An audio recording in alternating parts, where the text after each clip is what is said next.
Mr. Toodles. Did you have a good rest? What's on your mind today? Would you like to talk about it? I warn you, there is no point in running away. We're in the middle of nowhere, surrounded by savages and play creatures. Now, time for some more questions. Oh, Bazinga, can't wait.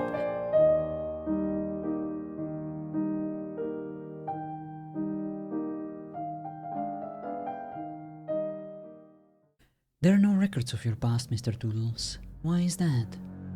I heard there was an accident. Fire, perhaps. It was so long ago. Very unfortunate. No family members or relatives? You know, you can't keep me here forever, right? And even if you do, what's the point? The point is, Mr. Toodles, to figure out what happened to you. Were you always like this? Like this? You mean like a fucking clown? Yeah, pretty much. My dad was a clown, which apparently meant I had to be one too. Did I always want to be one? Nope. I wanted to be a baker. My mom made the best cupcakes ever. And guess what? When someone ate them, they were truly happy. They were smiling and enjoying their life. No stupid jokes or pranks necessary.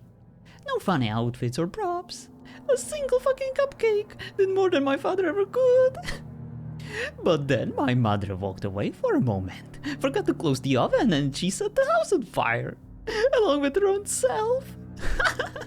Ironic, isn't it? I am sorry for your loss. It's fine. I still had my dad. And now, with my mom out of the way, my baking career was over. I could finally spend every moment of my miserable life learning how to become what I hate the most. Isn't it great? And what is even the fucking point of clowns?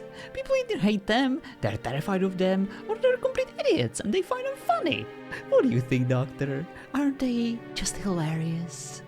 My opinion on this matter is irrelevant. Therefore, I will refrain from providing it. What happened next? Well, my father retired, but before he did arrange a little passing of the torch, so to say, just for me. I was supposed to be his successor. He basically laid out the red carpet for me, sang literal odes about me. I was supposed to be his greatest achievement. So, once the big moment was over and everyone was applauding, I set the entire tent on fire and made sure he couldn't get away. The look on his face was priceless. When the deed was done, did it make you feel any better? Oh yes, like I was suddenly free of everything. I could do what I want. Then why the clown suit? Why the demeanor? You could have chosen any other profession or a hobby. Well, I was kinda busy running away from all the bounty hunters and pissed off relatives. Apparently, lots of guests in the attendance very tragically perished in the little fire I made. But there were a few that survived. You mentioned one of them quite a bit in our previous sessions. Bonbon. Ah, that little imp. I hope she's dead. She better be, or else I'm killing her myself. She was supposed to get me out of here weeks ago. She is not aware of your current whereabouts. No one is. Except for the criminal prosecutors who gave me full authorization to begin your treatment immediately. As far as they're concerned, the person formerly known as Toodles is gone. No one really leaves this place and remains the same. Oh boy. This Bonbon.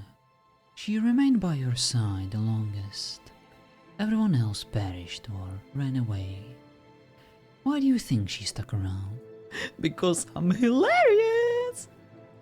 A wildfire is impossible to control. It consumes everything in its way. How did she survive for so long? I don't know. She's my sidekick. She helps me out. At least whenever she's not useless, like right now. Do you think she's better off without you? Well, I'm certainly better off without her. She's probably bored to death. I hope the vampires she pissed off come back and suck her dry. At least she'll get some action. Do you really mean that? The only person who never judged you. The only person who was always on your side, despite all the suffering it brought her. Your father is gone, Mr. Toulouse.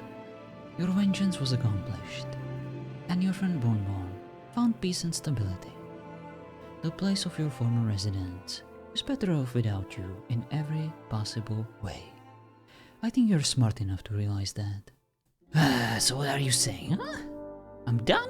I don't belong? No one wants me around? I'm a useless inconvenience? I should just let those boring morons live their lives in peace? Opening a new tavern every day? I can't do that. I can't stand them.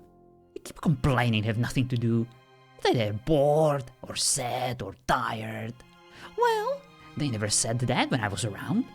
I may set a few houses and people on fire here and there, but at least you get some action. I am not arguing with you, Mr. Toodles. In fact, I couldn't agree more.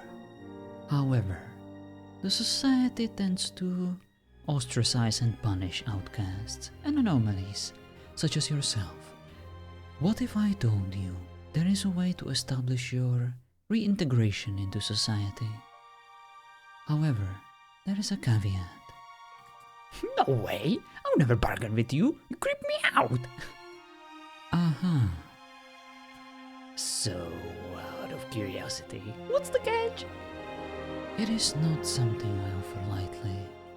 In fact, I prefer to shy away from it. The price to pay is considerable. Oh, just spit it out, man. You will lose a considerable part of yourself. In fact, a defining part that makes you who you are. But that's enough for today. Such a decision shouldn't be made lightly. Rest now, Mr. Toodles. We can discuss this later.